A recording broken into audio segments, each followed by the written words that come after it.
David always loved hiking alone. After spending long days in his laboratory studying plants and animals, the quiet mountain trails gave him peace. He was a wildlife scientist who preferred the company of trees and birds over crowded city streets.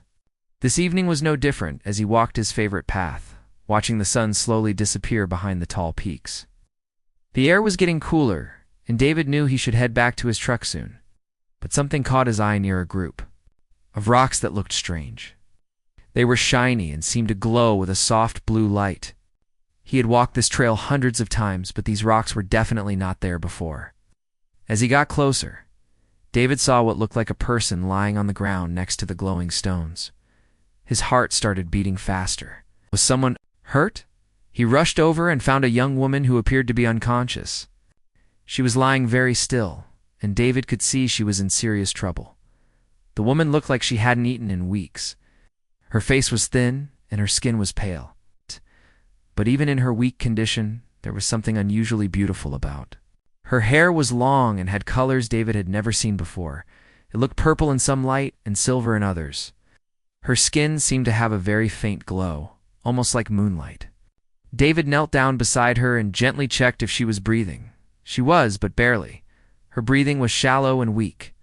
He tried to wake her up by softly calling out, but she didn't respond. When he touched her arm to check her pulse, he noticed her skin felt cooler than it should, much cooler than any person he had ever touched. The woman was wearing clothes that David couldn't recognize. They looked like they were made from some kind of material that seemed to change color. When he looked at it from different angles, the fabric was smooth and seemed almost alive. These were definitely not clothes from any store he knew. David looked around the area more carefully. The glowing rocks were scattered everywhere, and some were buried in the dirt like they had fallen from somewhere high above. There were marks on the ground that looked like something heavy had crashed here. Tree branches were broken, and there was a strange smell in the air. Not bad, but different from anything in the forest. He tried to wake the woman again, speaking a little louder this time. "Hey, can you hear me? Are you okay?" For just a moment, her eyes opened slightly. David gasped. Her eyes were the most incredible color he had ever seen, deep purple with tiny golden spots that seemed to sparkle. She looked at him with confusion and fear. She tried to say something, but the words didn't sound like any language David knew. The sounds were musical, almost like singing, but he couldn't understand what she was trying to tell him. Her voice was very weak, and after a few seconds her eyes closed again, and she became still. David realized he had to make a quick decision. This woman needed help immediately, but something told him not to call for emergency services. Maybe it was the strange rocks, or her unusual appearance, or the way she spoke in that unknown language. His scientist's mind told him this situation was far from normal. He looked at his watch. It was getting dark, and the nearest hospital was over an hour away. But his research cabin was only 20 minutes down the mountain. He had medical supplies. There, and more importantly, he could help her without involving other people until he understood what was happening. David was a strong man from years of hiking and outdoor work. He carefully lifted the woman in his arms. She was surprisingly light, much lighter than she should have been for someone her size. As he carried her toward his truck, he noticed that some of the glowing rocks seemed to pulse brighter when she was near them. The drive to his cabin felt like the longest 20 minutes of his life. He kept checking on the woman who remained unconscious in the passenger seat. A few times he thought he saw her skin glow very faintly in the darkness, but he told himself it was just his imagination. When they reached his cabin, David quickly carried her inside and laid her on his couch. He covered her with warm blankets and started gathering everything he might need: water, basic first aid supplies, and some energy bars. He wasn't a medical doctor, but his scientific training had taught him basic emergency care. As he worked, David couldn't stop thinking about what he had discovered: the woman's strange appearance, the glowing rocks, the crash site. None of it made sense. But one thing was clear: she was in serious danger, and somehow he was now responsible for saving her life. He sat beside her through the night, checking her breathing and trying to give her small sips of water when she seemed slightly awake. Sometimes she would mumble words in that musical language. and David found himself wishing he could understand what she was trying to say. By morning, David knew his life had completely changed. He had found something or someone that shouldn't exist, according to everything he knew about the world. But as he looked at the woman's peaceful face while she slept, he felt something he had never experienced before. It wasn't just curiosity or scientific interest. It was a deep feeling that he was meant to help her, no matter what the cost.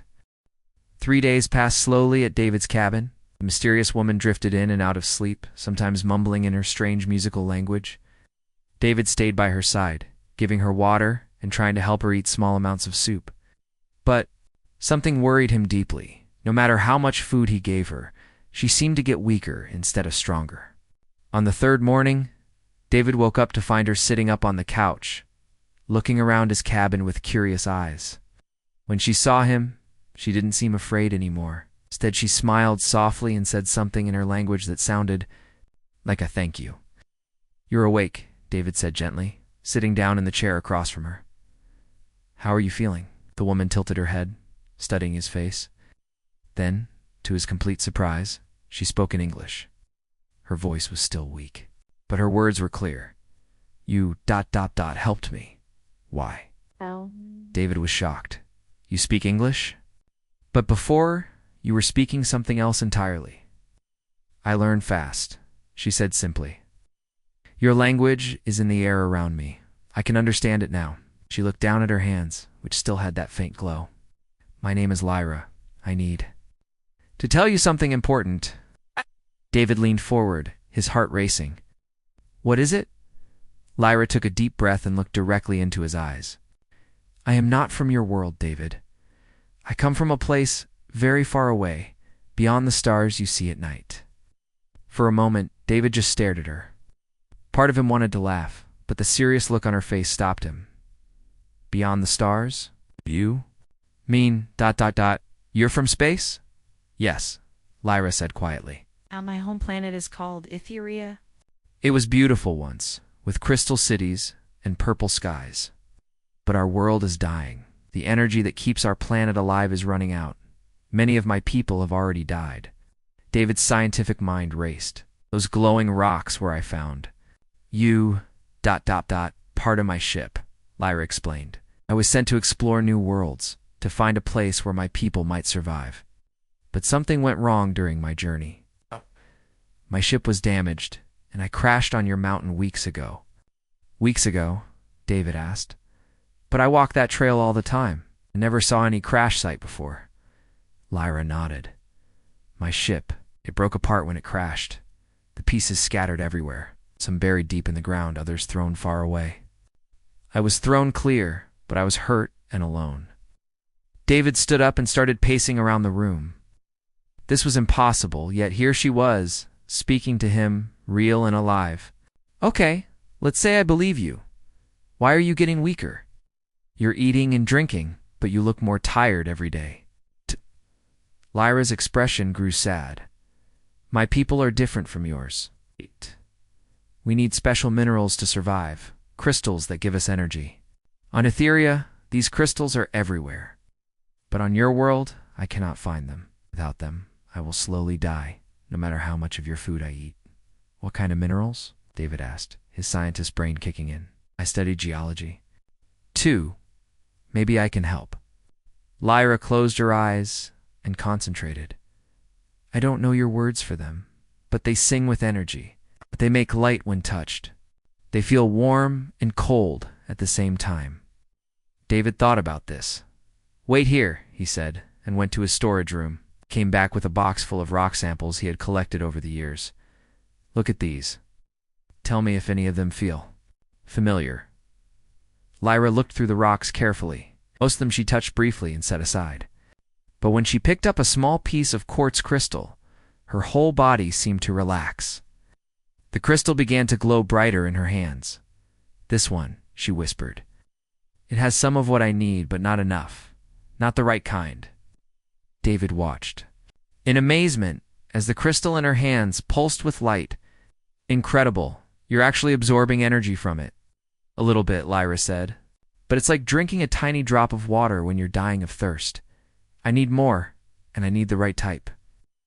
Over the next few hours, Lyra told David more about her world and her people.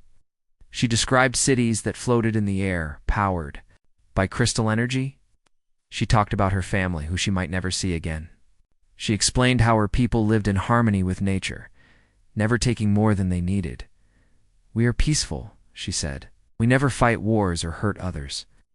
We study the stars and try to understand the universe. But now, our world is ending, and we are scattered across the galaxy looking for new homes." No. David felt his heart breaking for her. "There must be something I can do. I have equipment here, and I know where to find rare minerals. What if I could create what you need?" Lyra looked at him with hope in her strange, beautiful eyes. "You would do that? For someone like me?" You're not someone like you," David said firmly. "You're someone who needs help, and I'm someone who can maybe give it." For the first time since he had found her, Lyra smiled a real smile. "In my language, we have a word for people like you. It means heart friend, someone who helps without asking for anything back." David felt something warm spread through his chest. "Then let's get started. We're going to figure out how to keep you alive." As they began working together, David realized his quiet, simple life was over. But looking at Lyra's grateful face, he knew he had found something far more valuable than the peace he used to have.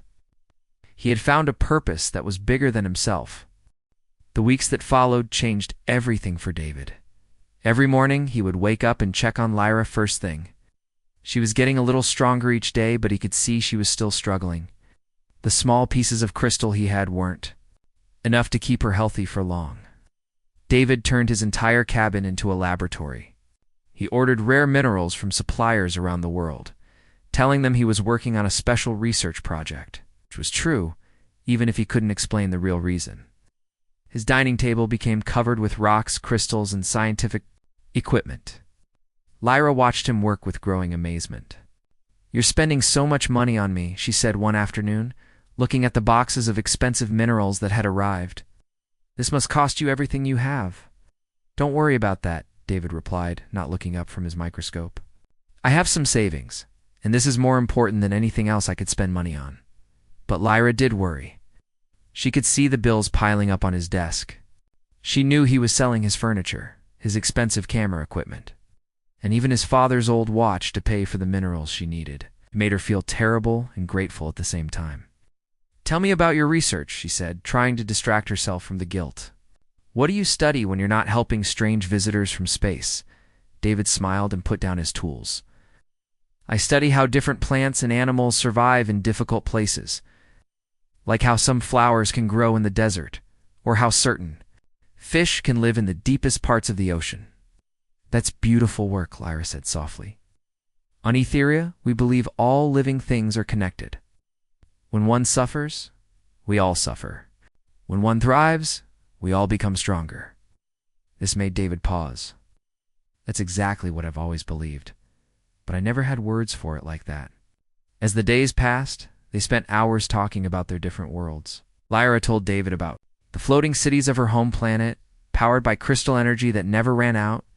She described creatures that could fly without wings and plants that sang in harmony with the wind. "Your world sounds like a dream," David said one evening, as they sat by the fireplace. "It was," Lyra replied sadly. "But dreams can become nightmares." When the energy started dying, everything changed. The cities fell from the sky. The singing plants went quiet. Many of my people panicked and fought over the remaining crystals. David could hear the pain in her voice. "Is that why you left? To find a new home?" "I was chosen to explore because I was young and had no family depending on me," Lyra explained. "My parents died when the first city fell. I had nothing left to lose, so I volunteered to travel to distant worlds." "I'm sorry," David said gently. "That must have been so hard." "It was, but now I'm here, and I'm not alone anymore." She looked at him with those incredible purple eyes. "You've given me something I thought I'd lost forever." "What's that?" "Hope." In return, David found himself sharing things he had never told anyone. He talked about how lonely he had been, spending most of his time alone in the mountains. Told her about his dreams of discovering something new, something that would help the world. "I think I found it," he said one night, looking at her across the fireplace. Not just the discovery, but the purpose. Helping you feels like the most important thing I've ever done. Their breakthrough came after 3 weeks of constant work. David had been mixing different minerals, trying to create something that would give Lyra the energy she needed. Most of his attempts failed completely, but one evening, he created a small blue crystal that made Lyra's eyes widen. "David," she whispered, reaching for the crystal. "This feels familiar." When she touched it, the crystal began to glow brightly, and Lyra's skin took on a healthier color. She actually smiled with real joy for the first time since he had found her. "It's working," David said, hardly believing it. It's actually working. But their celebration was short-lived. The crystal only lasted a few hours before it stopped working. David realized he had used some of his most expensive minerals to create it. Making enough to keep Lyra alive would cost more money than he had. "I'll figure it out," he promised her. "I'll find a way to make more." "David, no," Lyra said firmly. "You can't spend all your money on me. You'll lose everything." "I don't care about money," David replied. "I care about you." "Hey!" The words hung in the air between them. David realized he had said more than he intended, but he didn't take it back. It was the truth. Lyra stared at him for a long moment. "On my world, we have a saying. When someone risks everything for another person, it means their hearts have become connected. Like two stars that choose to orbit each other instead of traveling alone through space." "I like that saying," David said quietly. "So do I," Lyra whispered. That night, as David worked late trying to improve his crystal formula, he realized something had changed between them. It wasn't just about saving her life anymore. Somewhere along the way, she had become the most important person in his world. And from the way she looked at him when she thought he wasn't watching, he suspected she felt the same way about him. But he also knew they were facing an impossible challenge. Keeping her alive would require a constant supply of expensive minerals. Even if he sold everything he owned, it wouldn't be enough for more than a few months. David stared at his notes and calculations, trying to find a solution that didn't exist. But he refused to give up. He had found something precious beyond measure, and he would find a way to protect it no matter what it cost him. 2 months had passed since David first found Lyra on the mountain. The leaves outside his cabin were turning golden and red as autumn settled in. Inside, their makeshift laboratory had grown more sophisticated. David had managed to create a better version of the synthetic crystal, one that lasted longer and gave Lyra more energy. But the cost was becoming impossible to manage. David had sold his car, his expensive research equipment, and even his grandmother's jewelry. His bank account was nearly empty, and he was running out of things to sell. One evening, as David calculated how much money he had left, Lyra sat quietly by the window, staring at the stars. She'd been unusually quiet for days, and David could sense something was troubling her. "What's wrong?" he asked, setting down his calculator. "You've been so quiet lately." Lyra turned to face him, and he could see conflict in her purple eyes. "David, I need to tell you something important. Something I should have told you weeks ago." David felt his heart skip. "What is it?" "When I crashed here, my ship had an emergency beacon. It's designed to call for help if something goes wrong during a mission." She paused, looking down at her hands. "I haven't activated it yet." "Why not?" David asked, though part of him already knew the answer. "Because once I send that signal, my people will come looking for me. And when they find me, ... She stopped, unable to finish the sentence. "They'll take you home," David said quietly. "Yes, they'll take me back to what's left of our world, or to wherever our people have scattered. I'll never see Earth again. I'll never see you again." David felt like someone had punched him in the stomach. He had known this moment would come eventually, but he had pushed the thought away, focusing only on keeping her alive day by day. "Maybe that's what you should do," he said, though the words felt like poison in his mouth. "Maybe you belong with your own people." Lyra stood up quickly, her eyes flashing with emotion. "Do I?" "My world is dead, David. My people are scattered across the galaxy, struggling to survive on foreign planets. What do I have to go back to?" "Your family, your culture, people who understand you," David said, trying to be fair, even though it was breaking his heart. My family is gone, Lyra said softly. And my culture is about harmony, about helping others, about finding beauty in the universe. I found more of that here with you than I ever had on Etheria. David walked over to her, wanting to hold her but afraid to hope. Lyra, you can't make this decision just because of me. You have to think about your whole life, your future. I am thinking about my future, she said, looking directly into his eyes. David, I want to stay here. I want to make Earth my home. But I can't do it alone. What do you mean? Lyra took a deep breath. If I stay, I'll need those crystals for the rest of my life. I'll need someone to help me get the materials to keep my secret safe. I'll be completely dependent on you. It's not fair to ask of anyone. David felt something shift inside him. You're not asking? I'm offering.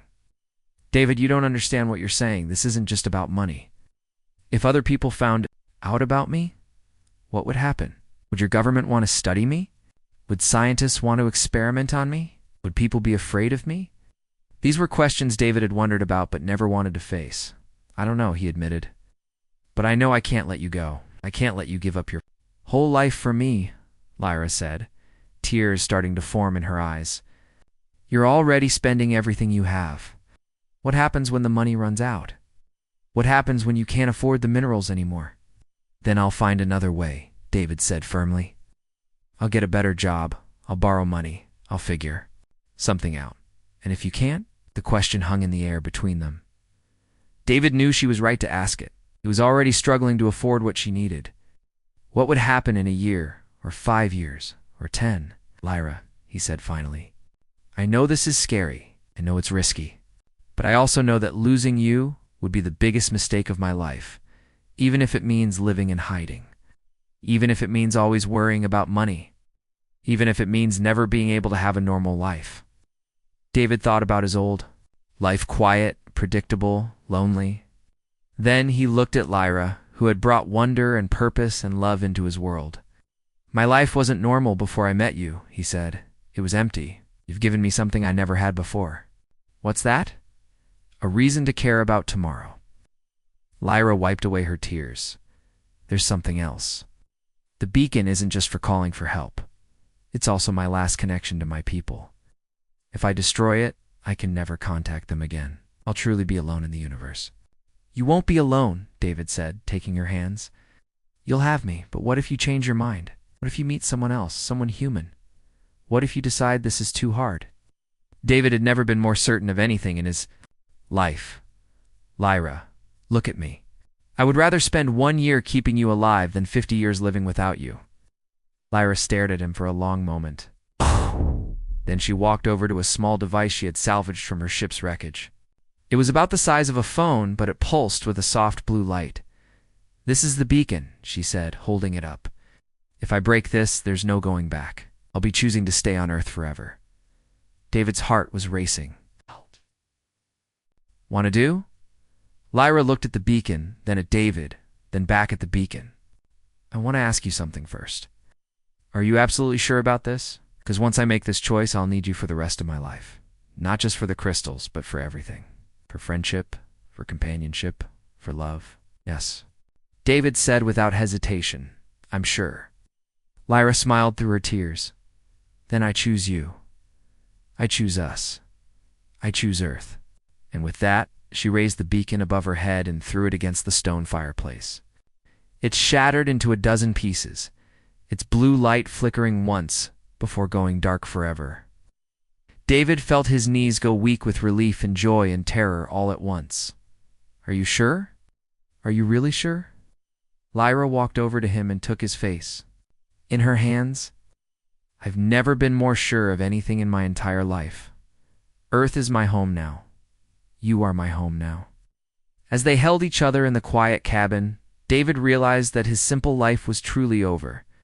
But looking at Lyra's face, glowing softly in the firelight, he knew he had gained something infinitely more precious than anything he had lost. 1 year later, David woke up to the sound of soft humming coming from the kitchen.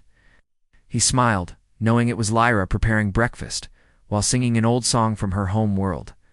The melody was beautiful, even though he still couldn't understand. The words, Their life had changed completely since that night, when Lyra destroyed the beacon. They had moved to a new location deep in the mountains, far from curious neighbors and prying eyes. David had built them a larger cabin with a proper laboratory where they could work together. "Good morning, Lyra," called out as David walked into the kitchen. She was making pancakes, something she had learned to cook perfectly over the past year. "I have good news to share with you." "What kind of good news?" David asked, pouring himself coffee. "I think I found a way to make the crystals last longer, maybe twice as long as before." Her eyes sparkled with excitement. "If I'm right, it could cut our costs in half." David felt a wave of relief wash over him. Money was still tight, but they had managed to find a solution that was working. 6 months ago, David had started a small business selling rare minerals to collectors and researchers. It was the perfect cover for obtaining the materials Lyra needed, and it actually made money instead of just spending it. "How did you figure it out?" he asked, sitting down at their small table. "I was thinking about how energy works on my home world," Lyra explained, setting a plate of pancakes in front of him. "We never just used crystals once and threw them away. We learned to store energy and use it slowly over time. You think you can do that here?" "I think we can do it together," she said, emphasizing the word we. "Your knowledge of earth minerals combined with my understanding of energy storage, we make a good team." David smiled. They did make a good team. Over the past year, their partnership had grown into something amazing. Lyra's advanced scientific knowledge had helped David make discoveries that were revolutionizing his field. He had published several papers about energy patterns in nature, though he could never explain where his new insights came from. "Something else," Lyra said, looking slightly nervous. "I've been thinking about sharing more of my knowledge with your world." "What do you mean? There are things my people learned that could help humans? Clean energy, medicine, ways to grow? Food in difficult places. I could teach you, and you could share it with other scientists." David considered this carefully. That could be dangerous. If we suddenly start making breakthrough discoveries, people might ask questions about where the knowledge came from. "I know," Lyra said. "But I've been watching your news, reading your books. Your world is facing problems that my people solved long ago. Climate change, energy shortages, diseases. I could help, but only if we're very careful about how we do it." This was something they had talked about before. Lyra felt guilty about hiding her knowledge while Earth struggled with problems she could solve. But David worried about the risks of revealing too much too quickly. "Let's start small," he suggested. "Be one breakthrough at a time, spread out over several years. We can make it look like natural scientific progress." "I'd like that," Lyra said, reaching across the table to take his hand. "I want to give something back to the world that gave me a home." After breakfast, they walked outside to check on their garden. This was one of Lyra's favorite projects. She had taught David techniques for growing plants that shouldn't survive in their mountain climate. Their vegetables were bigger and healthier than anything David had ever grown before. "Look at this," Lyra said, kneeling beside a tomato plant. That was producing fruit even though winter was approaching. "On Etheria, we believed plants were happier when they were sung to. I think earth plants like it too." David watched her gently touch the plant's leaves, and he could swear he saw them turn slightly toward her hand. Even after a year, Lyra still amazed him. Her connection to nature was like nothing he had ever seen. "I have something to tell you too," David said as they walked back toward the cabin. "I got a letter yesterday. The university wants to offer me a research position. It would mean more money and better resources for our work." Lyra stopped walking. "That's wonderful. But would it mean moving to the city?"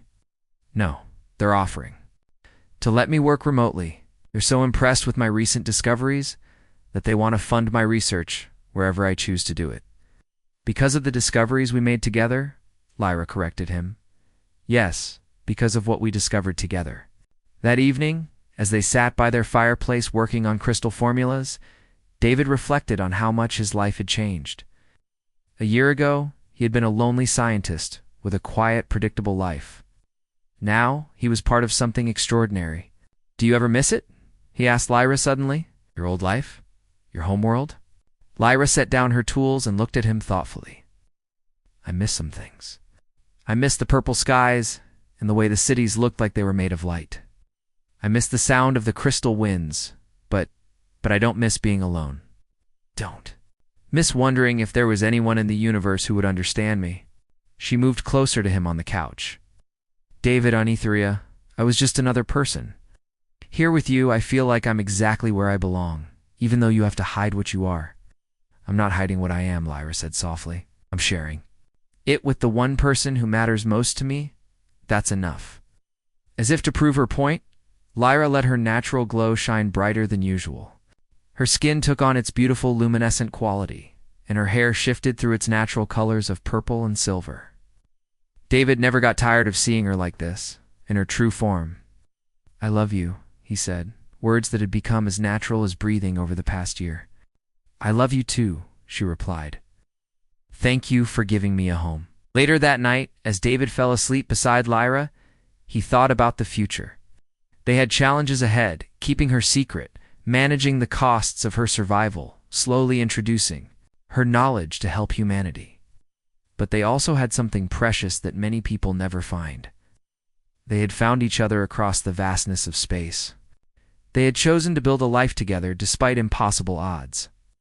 And every day, they were proving that love could overcome any obstacle, even the distance between worlds. Outside their window, the stars twinkled in the clear mountain air. No longer looked at them and wondered what was out there.